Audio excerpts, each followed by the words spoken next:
Hello, hi പറഞ്ഞേ. Hi. അപ്പോൾ ഇന്ന് കുറേ നാൾക്ക് ശേഷമാണ് ഒരു ഓൺ വോയിസ് വീഡിയോ. അപ്പോൾ ഇന്ന് ഞങ്ങൾ കുറച്ച് പയർ പറിക്കാൻ പോവാം അല്ലേ പിന്നെ? പയർ പറിക്കാൻ പോവാം. ബാ പറഞ്ഞേ. അപ്പോൾ ഇതാ ഞങ്ങൾ പയറിൻ്റെ ചോട്ടിലേക്ക് പോവാണ്. രാവിലെ ഉറക്കം എണീറ്റ് വന്നു കഴിഞ്ഞ് ഇങ്ങനെ കാഴ്ചകളൊക്കെ കണ്ട് നടക്കാൻ പോകും. എനിക്ക് ഭയങ്കര ഇഷ്ടമാണ്. അതിപ്പോൾ ഒരു ഡെയിലി റൊട്ടീൻ പോലെയാണ് ഈ വെളി നടത്ത്. അത് പിള്ളേർക്ക് എല്ലാവർക്കും അങ്ങനെ ആയിരിക്കുമല്ലോ, വെളിയിൽ പോകാനൊക്കെ ഭയങ്കര ഇഷ്ടമാണ്. അപ്പോൾ അതാ ഞങ്ങൾ പയറിൻ്റെ ചോട്ടിലെത്തി. അപ്പോൾ അങ്ങനെ പന്തലൊന്നുമില്ല, അതായത് ഒരു കൊന്നക്കമ്പ് ഇങ്ങനെ ചരിഞ്ഞ് കിടപ്പുണ്ടായിരുന്നു.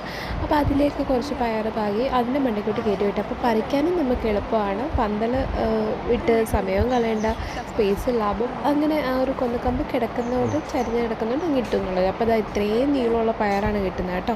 ഒന്നിടെ വിട്ടുള്ള ദിവസങ്ങളിൽ പറിക്കാറുണ്ട്. നമുക്ക് അത്യാവശ്യം ഒരു വീട്ടിലേക്ക് വേണമെന്ന പയർ മെഴുക്കുവരട്ടിയോ പയറുതോരനോ അങ്ങനെ എന്ത് വേണമെങ്കിലും വെക്കാൻ തക്കവോളം ഒരു പിടി പയർ കിട്ടാറുമുണ്ട് കേട്ടോ. ഇത് മീറ്റർ പയറാണ്. അത്യാവശ്യം നല്ല രീതിയിൽ വിളവ് തരുന്നൊരു പയറിനമായിരുന്നു. നല്ല രീതിയിൽ വിളവ് തരുന്നുണ്ട്. 1.5 ദിവസമുണ്ട്. അപ്പോൾ അത് ഇത്രയും പയറുണ്ട്. അപ്പോൾ ഇന്നത്തേക്കുള്ളതായി.